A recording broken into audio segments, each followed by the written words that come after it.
Why are Salvadorans in the US? Let's talk about it.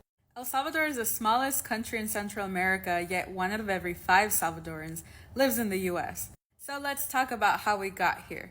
This is Latino Studies 101. I'm your professor, Dr. Esther Trujillo. El Salvador has long been a mono-export economy. Mono means one. First, it exported indigo. Then it exported coffee. Relying on just one export makes your economy extremely fragile, especially if it's a mono-agricultural export like indigo or coffee. One hurricane, one earthquake, one market crash, and it all comes tumbling down. Now, El Salvador has had a consistent export for the last 30 or 40 years. People.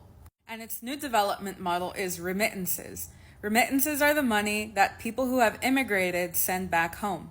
In fiscal year 2022 to 2023, remittances made up 23% of El Salvador's GDP. That makes them the 9th highest remittance receiver by GDP in the world. Oh, and Nicaragua and Honduras, they're on the list too, number 6 and number 7. So how did we get to the point where immigration and remittances become a development model? Let's rewind.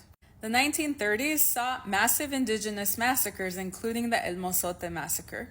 The 1960s and 70s were filled with fraudulent elections, military coups, and of course resistance movements inspired by Fidel Castro in Cuba. In the 1980s, El Salvador fell into a civil war which caused the deaths of at least 80,000 people and the displacements of over 1 million. Then came the 2000s when the US began deporting gang-affiliated people to the place where they were born but may not recognize, El Salvador.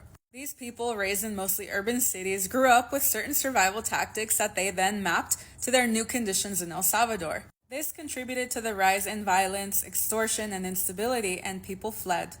Now, in the 2020s, a lot of Salvadorans will tell you that the country is finally being fixed. But when they say this, they're talking about an authoritarian regime that has violated constitutional law in El Salvador.